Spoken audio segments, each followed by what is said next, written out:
2027 एक ऐसा साल होगा जिसमें क्या सच में पहले बिग बैंग हुआ भी था? क्या इस ब्रह्मांड का कोई क्रिएटर भी है? इसका जवाब हमें मिल जाएगा। क्या इस ब्रह्मांड में एलियंस मौजूद है या हम यहाँ पर अकेले हैं? क्या मल्टीवर्स जैसा भी कुछ होता है या यूनिवर्स ही अकेला वो सब कुछ है? ये सारे बड़े प्रश्नों के जवाब हमें मिलेंगे और इसे पॉसिबल करेगा कौन? Elon Musk. वेल फ्रेंड्स, अब आप पूछोगे कैसे? इलॉन मस्क को ट्विटर से फुर्सत मिले तब ना। Well friends, you won't believe but present day show stealer James Webb Space Telescope से भी 100 टाइम्स आधुनिक और 100 times better space telescope Elon Musk launch करने वाले हैं, जिसका नाम है Nancy Grace Roman Space Telescope. ये space telescope something like Hubble Space Telescope से 200 टाइम्स ज्यादा पावरफुल होगा और हबल को ये फोटो खींचने में फॉर इंस्टेंस 3 साल लग गए थे, पर यही रोमन स्पेस टेलीस्कोप सिर्फ 90 मिनट्स में कर सकता है। पर फ्रेंड्स, बात तो ये है ना कि इतने एडवांस टेलीस्कोप होने के बावजूद भी इस टेलीस्कोप को क्यों डोनाल्ड ट्रंप ने 2 बार रिजेक्ट कर दिया था?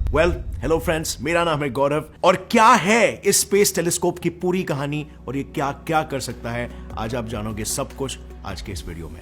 Let's get started. साल 2013 जब नासा ने पहली बार इस टेलीस्कोप के डिजाइन को दुनिया के सामने पेश किया था और इस टेलीस्कोप के फॉर्मेशन की शुरुआत कर दी थी, लेकिन जब से इस टेलीस्कोप को पेश किया गया तब से सभी वैज्ञानिकों को बस एक ही चिंता सताई जा रही है। बहुत ही जल्द ये आइंस्टाइन के जनरल थियरी ऑफ रिलेटिविटी को गलत साबित कर देगा। इसके डिस्कवरीज इतने माइंड ब्लोइंग हो सकते हैं कि हमारा प्रेजेंट साइंस का पूरा अंडरस्टैंडिंग ये गलत साबित कर सकता है।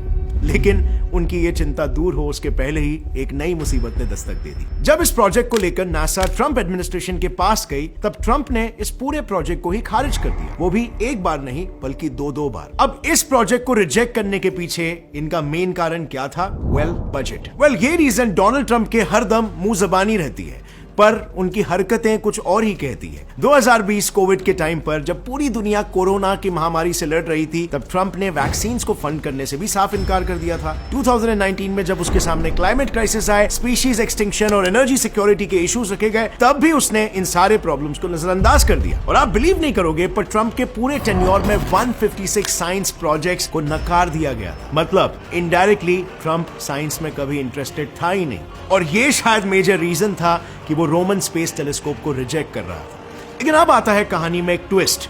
अगर ये प्रोजेक्ट रिजेक्ट हो चुका था, तो फिर अचानक से ऐसा क्या हुआ कि इसका लॉन्च ईयर एकदम से रिवील हो गया? फ्रेंड्स, ट्रंप एडमिनिस्ट्रेशन ने जैसे ही इस प्रोजेक्ट को रिजेक्ट किया, वैसे ही नासा जा पहुंचा कांग्रेस के पास। And you won't believe, US Congress को ये प्रोजेक्ट इतना प्रॉमिसिंग लगा कि ना ही उन्होंने इस प्रोजेक्ट को अप्रूव किया, बल्कि 8% से इनके बजट को भी इंक्रीज कर दिया, जिसका फायदा ये हुआ कि अब ये टेलीस्कोप एक साथ 4 टेलीस्कोप का काम करने वाला है। देखो, ये थोड़ा टेक्निकल है पर काफी सिंपल है। एडिटर्स प्लीज 1 मिनट का टाइमर चालू करो, मैं 1 मिनट में समझाता हूँ। सो इसमें 2 इंस्ट्रूमेंट्स लगे हुए हैं, एक वाइड फील्ड इंस्ट्रूमेंट और दूसरा कोरोनाग्राफ। अब इनका काम क्या है? सिंपल, फोटो खींचना। वाइड फील्ड इंस्ट्रूमेंट नाम से ही सुन के आपको ये समझ गया होगा कि इसका लेंस वाइड एंगल लेंस है, जो एक ही टाइम पे मेजर फील्ड ऑफ विजन को कैप्चर कर सकता है। और इसीलिए इस फोटो को खींचने में जहां हबल को 3 साल लगे, वहीं पर यह टेलीस्कोप सिर्फ 90 मिनट्स में खींचने की काबिलियत रखता है। और इसके इसी इंस्ट्रूमेंट की वजह से हम 13 बिलियन लाइट ईयर से भी ज्यादा दूर से आती लाइट को डिटेक्ट कर पाएंगे। एंड हेंस कोई क्रिएटर है या नहीं, इसका जवाब शायद हमें पता चल सके। बिग बैंग हुआ था कि नहीं? डार्क एनर्जी और डार्क मैटर के एग्जिस्टेंस का सारा कच्चा चिट्टा, ये सब कुछ हमारे सामने हो सकता है, जिसके बाद ये भी हो सकता है कि हमारा पूरा साइंस सही साबित हो या फिर पूरा का पूरा गलत भी। और रही बात कोरोनाग्राफ की, तो ये छोटा सा इंस्ट्रूमेंट दूसरे सोलर सिस्टम के स्टार्स की लाइट को आर्टिफिशियली डिम करके एक्सोप्लैनेट्स और उनके एटमॉस्फेयर को स्टडी करके हमें बताएगा कि क्या उस प्लैनेट पर लाइफ है, नहीं है, पॉसिबल है या कुछ भी। और इस तरीके से हम ये समझ पाएंगे कि क्या दूसरे ग्रहों में भी एलियन लाइफ मौजूद है कि नहीं। अब जिस तरह ट्रंप इतने सारे प्रोजेक्ट्स को करने से मना कर रहे थे बजट इश्यूज के नाम पर, अब ऐसे देखा जाए ना फ्रेंड्स, तो इस टेलीस्कोप के सिलेबस में एक्सोप्लैनेट्स को स्टडी करना कभी था ही नहीं। वो तो बस नासा को लिटरली फुकट में एक मिरर मिल गया, जिसकी वजह से उन्होंने इस टेलीस्कोप को एक नया काम सौंप दे दिया। ओरिजिनली अगर देखा जाए तो रोमन स्पेस टेलीस्कोप का काम सिर्फ डार्क मैटर, डार्क एनर्जी और रिलेटिविटी थियरीज पर फोकस करना था। पर नेशनल रिकॉनेसेंस एजेंसी, जो कि यूएस गवर्नमेंट के लिए स्पाई सैटेलाइट्स बनाती थी, उनके पास एक स्पेयर टेलीस्कोप मिरर पड़ा हुआ था जो किसी के भी काम का नहीं था, और इसीलिए 2012 में उन्होंने नासा को वो मिरर फ्री में सौंप दिया। और नासा ने उस मिरर पर एक कोरोनाग्राफ बिठाकर टेलीस्कोप का सेकंड ऑब्जेक्टिव डिसाइड कर लिया, जो था एक्सोप्लैनेट डिटेक्शन। और इसके बाद फाइनली वो स्टेप आ गया जब डिसाइड होना था कि इसका नाम क्या रखा जाए। स्टार्टिंग में तो सबसे पहले इसका नाम सारे वैज्ञानिकों ने W1 यानी wide field infrared space telescope रखा, पर 2018 में Nancy Grace Roman, the first female scientist of NASA, की मृत्यु के बाद 2022 में नासा ने इस टेलीस्कोप का नाम बदलकर Nancy Grace Roman Space telescope रख दिया इन मेमोरियल। वो दुनिया को ये बताना चाहते थे कि ये टेलीस्कोप उनके लिए कितना स्पेशल है और इसको लेके वो काफी ज्यादा सीरियस है। और इन स्पेस टेलीस्कोप्स की कहानी जो नैन्सी ने आज से 60 साल पहले शुरू की थी, उसे वो कभी नहीं रोकेंगे। As a matter of fact, अगर नैन्सी को नासा में रिक्रूट ही नहीं किया गया होता तो शायद आज तक हम कभी भी टेलीस्कोप को स्पेस में भेजने के बारे में नहीं सोचते, या फिर हम ग्रेटली डिले हो जाते। हमारे पास आज तक ब्लैक होल का पहला पिक्चर नहीं होता, यहाँ तक कि एक्सोप्लैनेट्स भी सिर्फ बुक्स में ही एग्जिस्ट करते। सबसे ओल्डेस्ट गैलेक्सी को शायद हम आज तक नहीं देख पाए होते, और यूनिवर्स का एज भी हमने अभी तक प्रेडिक्ट नहीं किया होता।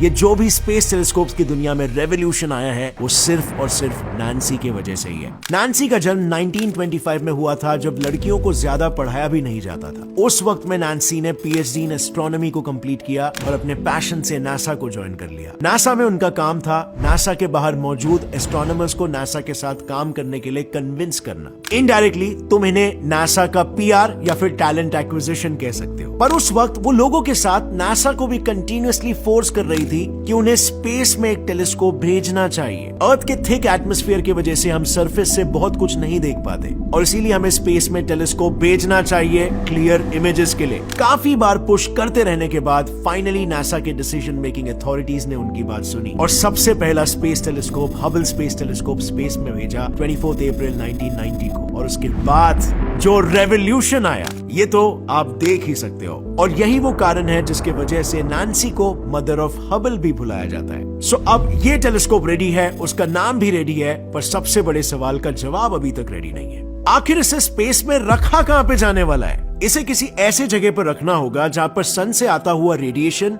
इसके ऑब्जर्वेशन को इफेक्ट ना करे, और जहां पर इसे ना के बराबर फ्यूल को यूज करना पड़े। अब इन प्रॉब्लम्स को लिस्ट करने के बाद सोल्यूशन हमारे सामने था, L2 लैग्रैंज पॉइंट 2। अब आई नो हमने इस पॉइंट का जिक्र पहले भी बहुत सारे वीडियोस में किया है, पर एक बार मैं आपको इसका इंपॉर्टेंस बता देता हूं। एक्चुअली में हमारे सन और अर्थ के बीच ऐसे 5 पॉइंट्स हैं जहां अर्थ और सन की ग्रेविटी एक दूसरे को कैंसिल करके नलिफाई कर देती है। इन पॉइंट्स पर जाके अगर आपने कुछ भी रख दिया तो वो सदियों तक बिना हिले वहीं पर पड़ा रहेगा, क्योंकि उसे इन्फ्लुएंस करने के लिए कोई फोर्स वहां पर मौजूद ही नहीं है। सारी एक्सटर्नल फोर्सेस कैंसिल आउट हो जा रही है। पर अब सवाल आता है इन 5 लैग्रैंज पॉइंट्स में से स्पेसिफिकली L2 ही क्यों? वेल, ये समझने के लिए आप ये डायग्राम देखो। इसमें आपको क्लियरली ये दिख रहा होगा L1, L3, L4 और L5 ऐसे पॉइंट्स हैं जो सन के साथ डायरेक्ट कांटेक्ट में आते हैं, और L2 अकेला ऐसा पॉइंट है जो अर्थ के बाद आता है। इसी वजह से सन के रेडिएशन से हमारा अर्थ उसे प्रोटेक्ट करेगा और उसके ऑब्जर्वेशंस में ना के बराबर एरर्स आएंगे। सो अब तक हुए इस पूरे डिस्कशन में एक चीज बिल्कुल क्लियर है, इस टेलीस्कोप को बनाने का काम नासा कर रहा है। इसका नाम नासा के एक साइंटिस्ट पर रखा गया है। इसे फ्यूल एफिशिएंट कैसे बनाया जाए उस पर भी नासा ही वर्क कर रहा है। तो फिर जब सब कुछ नासा कर रहा है तो हर जगह पर इलॉन मस्क का नाम क्यों आ रहा है? क्योंकि इलॉन मस्क ये अब सिर्फ एक नाम नहीं रहा, बल्कि इंटरनेट पर 7th मोस्ट सर्च कीवर्ड बन चुका है। मतलब अगर आप किसी भी आर्टिकल, ब्लॉग, वीडियो में इलॉन मस्क ये नाम यूज करोगे तो ज्यादा रीच मिलने के चांसेस हो जाते हैं। सो क्या मैंने भी इसी वजह से इलॉन मस्क का नाम यूज कर लिया? अब फ्रेंड्स, आपने इस वीडियो का टाइटल अगर देखा होगा, ऑब्वियसली उसे क्लिक करके आप यहाँ पर आए हो, तो इसमें लिखा हुआ है कि इलॉन मस्क लॉन्च करेगा एक telescope 100 times better than JWST। और ये सच है। ये बात भी सच है कि इलॉन मस्क अपना खुद का कोई टेलीस्कोप नहीं बनाने वाले, बट ये टेलीस्कोप को लॉन्च करने का काम इलॉन मस्क को ही सौंपा गया है। नासा ने इलॉन मस्क को ये काम इसीलिए सौंपा है क्योंकि उन्होंने सक्सेसफुली अपने टेस्ला रोडस्टर को स्पेस में लॉन्च किया था। अब उस रोडस्टर का वजन और इस टेलीस्कोप का वजन सेम टू सेम है। प्लस अगर नासा खुद इस टेलीस्कोप को लॉन्च करेगा तो उसे इस लॉन्च का खर्चा कुछ $138,000 आएगा। पर मस्क का फैल्कन हेवी तो एक reusable plus fuel efficient rocket है, और इसीलिए अगर वो इसे लॉन्च करेगा तो इस लॉन्च के पीछे का खर्चा सिर्फ $24,000 आएगा, यानी लगभग 6 गुना कम। और रिसेंटली आप मानोगे नहीं पर यूएस गवर्नमेंट ने मस्क को एक कॉन्ट्रैक्ट दिया है जिसके मुताबिक मस्क यूएस गवर्नमेंट को एक ऐसा जेट बना के देगा जो रशिया यूक्रेन कॉन्फ्लिक्ट को खत्म कर सकता है। सो इलॉन मस्क को अब अमेरिकन गवर्नमेंट यूटिलाइज कर रही है इनडायरेक्टली रशिया को डराने के लिए। अब इसमें मस्क क्या करता है ये तो आने वाला वक्त ही बताएगा, लेकिन जब तक ये नया रोमन स्पेस टेलीस्कोप इमेजेस भेजना शुरू करेगा क्या आप लोग तब तक इंतजार कर सकते हो? वेल, मुझे पर्सनली तो इंतजार नहीं हो रहा है। और क्या लगता है आप लोग को कि क्या ये हमारे वो बड़े से बड़े क्वेश्चंस को आंसर करने में मदद कर पाएगा? लिखिए अपना जवाब नीचे कमेंट सेक्शन में फ्रेंड्स। एलियंस की दुनिया कैसी दिखती होगी अगर आप ये वंडर कर रहे हो तो इस पर मैंने ऑलरेडी एक वीडियो बनाया है, उसे भी चेकआउट करना। अगर इस वीडियो से कुछ भी नया सीखने मिला एक लाइक जरूर ठोकना। Gets and Fly Science channel को अभी सब्सक्राइब कर लो और बेल नोटिफिकेशन दबाओ ताकि आगे आने वाली हमारी कोई भी वीडियो की अपडेट आप मिस ना कर सको। See you next time friends, till then as always stay curious, keep learning and keep growing. जय हिंद।